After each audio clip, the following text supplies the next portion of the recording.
A Study in Magic by Books of Change. Chapter 77. Catastrophe in the Ministry. Arthur Weasley paused for a moment as his tiny office trembled violently. The chorus of screaming and shouting voices reverberating through the floor told him it wasn't an earthquake that shook the Ministry of Magic from its foundations, but several hundred howlers that exploded simultaneously. Before long, Arthur smelled smoke, and as though on cue, he heard a multitude of footsteps hurrying down the halls. It had become almost like a daily ritual now, Arthur mused. Ever since the Ministry took over the magical mobile network, the service ceased to work. That led the customers to send increasingly vicious curses to lodge their complaints. No one in the Ministry even batted an eye at the incoming howlers anymore, because they came so frequently at massive volumes, and often sent from disgruntled people within the Ministry. Dolores Umbridge was the primary recipient of the angry mail, and Fudge a close second. Arthur knew for a fact the latter refused to leave his office since the public started screaming for his resignation for mishandling the MMN acquisition. Umbridge he didn't see, but rumor had it she practically moved residence to St. Mungo's because the enclosed curses often left her grossly transfigured. Amphibians were a popular choice. One enterprising soul turned her into a pink toad-slug hybrid, but the form quickly got lost in the avalanche of other curses, said Reggie Cattermole from Magical Maintenance. Even then, the collateral damage was so hefty, the Ministry decided to destroy any and all incoming mail addressed to Madame Umbridge unless it was a howler, as preemptively destroying howlers only made things worse. For the most part, Arthur was more inclined to feel sorry for his Ministry colleagues. Since the shutdown, all hands in the Department of Magical Transportation were working hideous amounts of overtime to correct the problem. Unfortunately, only one person in the world truly understood how the MMN worked, and she had gone missing. Arthur knew Miss Shen could be contacted through a fabulous Muggle communication method called email, but no one asked, and though he knew the thing existed, he didn't know how it worked. After 2 weeks of hair-pulling, the Flute Network Authority decided that they should rescue the phone's calling ability at the very least. This meant connecting the phones to the old Flute Network. However, the spell the Flute Network Authority used to connect fireplaces didn't work on mobile phones, because the latter weren't fixtures. Someone eventually developed a modified version of the spell, but the magic required a phone to be within line of sight. So, the Flute Network Authority sent out notices to the MMN customers, a lengthy and tedious process that required shifting through 9,000 rolls of parchment, according to Madame Edgecombe, that told them where they ought to go to get their phones fixed. Fudge fretted over what the avalanche of angry customers would do, so we ordered 50 members of the Department of Magical Law Enforcement and even some Aurors to station on the sites to prevent a stampede or a riot. A huge crowd showed up to the sites, as expected, only no one wanted to get their phones fixed. Instead, everyone demanded compensation for the lost service and expressed their desire to cancel their old MMN service. While Fudge and Umbridge tore at their hair in bafflement, Arthur knew exactly why this happened. 5 days after the shutdown, at which point the idea that service will not resume as usual in any foreseeable future would sink into the customers' heads, as his brilliant son Ron rightfully put it, the former and now deemed redundant employees of the Magical Mobile Network sprang into action. In various times, the thousands of dormant phones aired a short ad. The advertisement opened with a view of a wizarding household listening to Minister Fudge's flustered assurances that the Ministry was addressing the mysterious shutdown of the Magical Mobile Network as quickly as possible. The young ones grumbled how the MMN was now more like the Ministry's mangled network, as the parents held their unresponsive phones morosely. The next scene showed the parents sending off their children to Hogwarts at platform 9 3/4. They wondered how they were going to communicate as Hogwarts Express chugged away, and mentioned they no longer had an owl. Then the mother's deactivated phone, which the camera often focused on, suddenly lit up. The parent pair stared at the phone in astonishment before the mother hastily placed the phone to her ear. The voice of the child who grumbled in the previous scene said, "Mum? Darling, I can hear you," said the mother, tearing up. "But how? The original MMN maker opened a new telephone service called Zing," said the child brightly. "And Mum, you won't believe this, but it's even better than the old MMN. It's only 2 galleons a month, and you don't have to use flu powder at all." "Did you have to buy a new phone?" asked the father. "No, we can keep the old phone. The switchover only took 10 minutes. Isn't that amazing?" "Why wait?" said a disembodied voice, as the mother and father joyfully spoke to their children. "Respond now and get a service even better than the one you used to enjoy. No flu, no hassle, and no Ministry meddling. If you are not satisfied, you may call us at any time and cancel. You will get your money back, guaranteed." Ron told Arthur almost 50% of the old MMN customers signed up for the new Zing service on the first day of the ad's airing. More customers flooded in as the word got out. By mid-May, Zing had recovered all of the old domestic users of the MMN and then some. "I reckon things turned out for the better," Ron remarked. "The transition only took 2 weeks. We haven't got back all the international customers, of course, but it's only a matter of time." This didn't mean things were all rosy at the home front. The ministry was deeply in the red because of the MMN acquisition, but had nothing to show for it due to the massive cancellations. There were also rumors Fudge took out many private loans to finance the purchase, and the lenders were absolutely irate because the promised investment returns had gone up in smoke. Then there was poor Percy, who, probably under the minister's orders, kept trying to get Arthur and Ron to help. "Father, as ministry employees, we are both obligated to find a solution," Percy argued. "If you could just—" "Percy, even if I knew how to fix the network, it's too late. Pretty much all of the customers are gone, and they aren't likely to come back," Arthur sighed. Percy pounded a fist angrily on Arthur's desk. "That's why we need to find Miss Shin at once. The sale was done in bad faith, I just know it. It's obvious Miss Shin took advantage of the ministry to generate even greater profit." "You know Jeremy Shin was practically chasing Madame Umbridge down to convince her to agree to a transition process," said Arthur sternly. "Don't you think it would have made all the difference?" "Perhaps, but just as possibly the transition may have been a means to milk more money from the ministry," Percy blustered as his ears started to bake. "Anyway, all this is water under the bridge. Right now, we need to think how the ministry can recuperate the losses. If we don't, the ministry will have to scale down and maybe even issue layoffs. This can mean your job may become redundant, Father." Arthur already had a strong inkling of this, but he wasn't worried. He might have been in the past, but now with Ron earning more in a month than Arthur did in an entire year, and Ron faithfully supporting the family, Arthur had no reason to be concerned. He would miss the Muggle artifacts, of course, but he had Lestrade and Sherlock to fill the gap. But he still winced as he thought about his ministry colleagues and what massive job cuts would mean for them. "See?" pressed Percy, mistaking the reason behind Arthur's wince. "You need to help, Father. This is very important. First and foremost, we need to locate Miss Shin so she can face charges—" "What do you mean?" said Arthur sharply. "Are you saying the Wizengamot already decided Miss Shin is criminally liable?" Percy's face turned red as he looked away. "She'll have a fair trial. It's not a given that she'll face jail time, and even then it'll probably be just a few—" "Percy!" Arthur roared, his temper finally getting the better of him. "Look at me in the eye and tell me the ministry won't send Miss Shin to Azkaban before the trial. Then look at me in the eye and tell me you can guarantee she'll live to see the trial." Percy wouldn't look up, but he looked stricken. "Can you really live with that on your conscience?" Arthur shouted. Arthur didn't see Percy after this exchange. He had a feeling Percy was avoiding him. Days passed. Kingsley, Shacklebolt, and Lestrade reported that Fudge stopped entertaining the idea of arresting Jacqueline. Arthur didn't know what led to this unusually wise decision. In his more hopeful moments, Arthur wondered if Percy convinced Fudge. Usually, though, Arthur thought Shin Jun-Hu's decision to stop using his height reduction spell must have had something to do with it. He certainly looked more terrifying at 6 feet plus than he did at 5 feet 5. More days passed. As the month of May drew to a close, those belonging to the Department of Magical Transportation found their overtime hours dwindle to nothing. From the looks of it, apparently the ministry had decided the MMN was a lost cause. Those in the ministry took this as an ominous sign.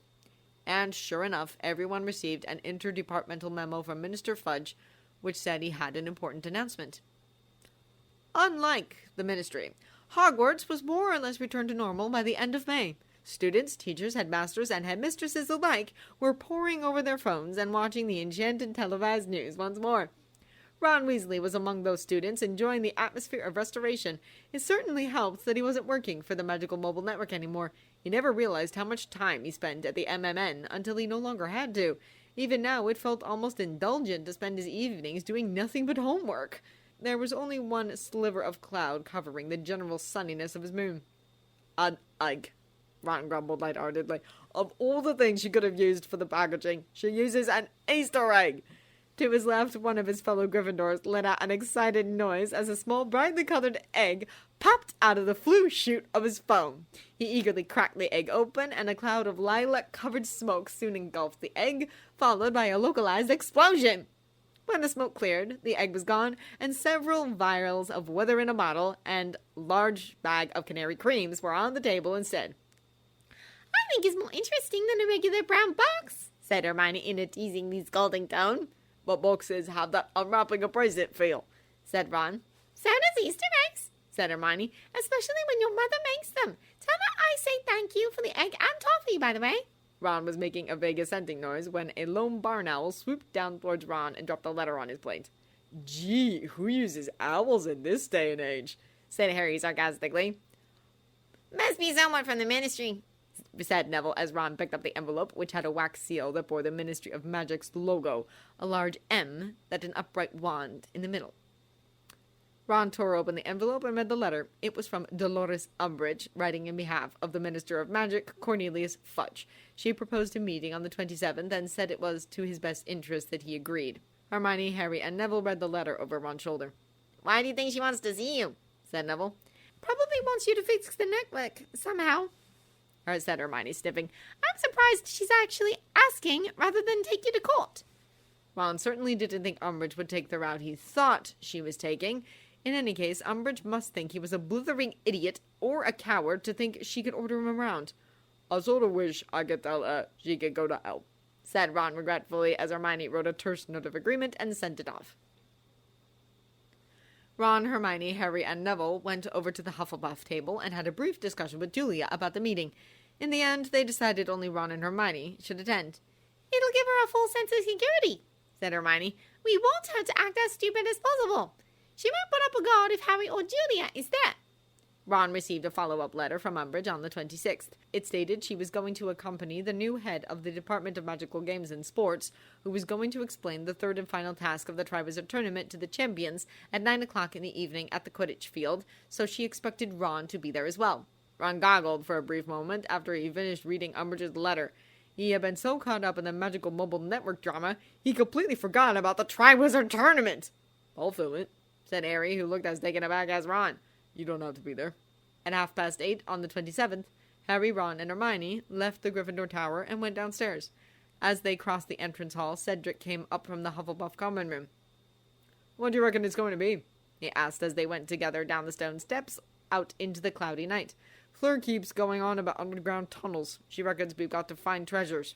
"That wouldn't be too bad," said Ron, thinking that if he was a champion, he would simply ask Hagrid for a Niffler to do the job for him.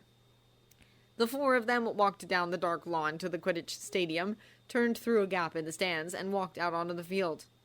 "What have they done to it?" Cedric said indignantly, stopping dead. The Quidditch field was no longer smooth and flat. It looked as though somebody had been building long, low walls all over it that twisted and crisscrossed in every direction.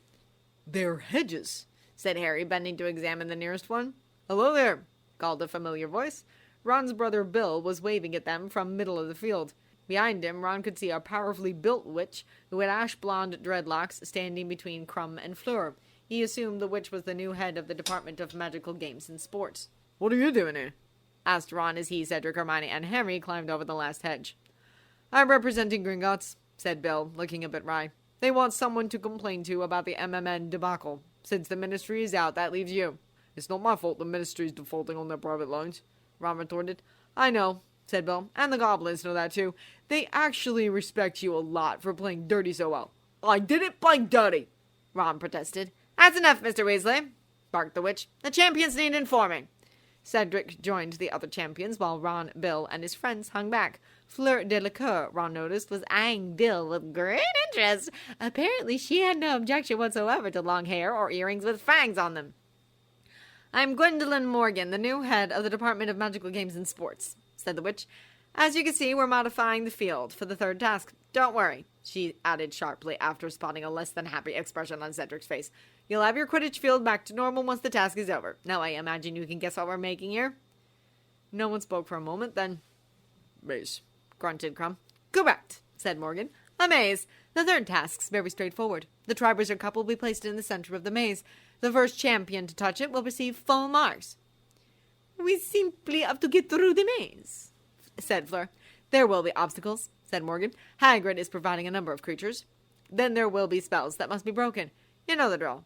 Now the champion who is leading on points will get a head start into the maze." She nodded at Cedric. "Then Mr. Crumb will enter, and then Miss Delacour. But you'll all have a fighting chance depending on how well you get past the obstacles. It shouldn't be too bad." Ron, who knew only too well what kind of creatures that Hagrid was likely to provide for an event like this, thought the task was going to be as bad as it could get. The champions nodded politely.